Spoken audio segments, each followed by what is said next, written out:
Mis te arvate, kui kaua kulub aega veesoolast kinni kiilunud trepi lahti sikutamiseks ja kaile asetamiseks? 20 USA mereväelasel kulus selleks 51 minutit. Ameeriklastega kaasa sõitnud Eesti mereväe leitnandi Aleksandr Martšuki sõnul on USA mereväes moraal hea.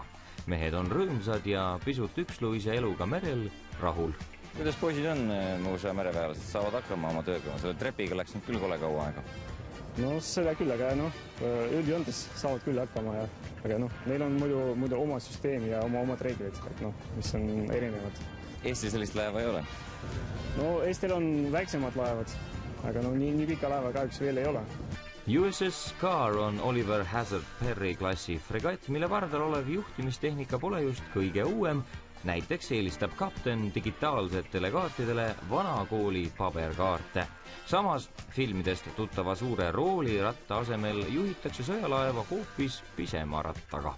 No see on kapteni tool ja selle tooli peale ei tohi mitte keegi peale kapteni enda istuda. Kui ma madruste poistega siin rääkisin, tegelikult nad vahepeal sellest nalja küll teevad, et viskavad oma tagumikku sinna peale, kui keegi ei näe. Ja rooliratas, uskuge või mitte, selline pisikene julla see ongi, ei mingisugust suurt, sellega juhitakse kogu seda laeva.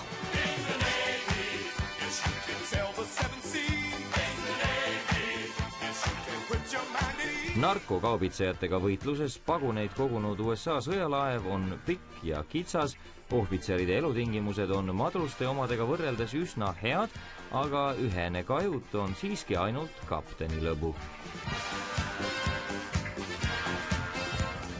No nii, siin siis magavad ohvitserid, 3 käsi, 3 voodit ja madruseid lihtrahvast siia lasta, nemad magavad all. USA sõjalaev jääb veel mõneks päevaks Tallinna sadamasse, seega tähelepanu neiud. Viisakad ja nägusad Ameerika mereväelased lõõgastuvad Tallinna vanalinnas nii täna kui ka homme õhtul.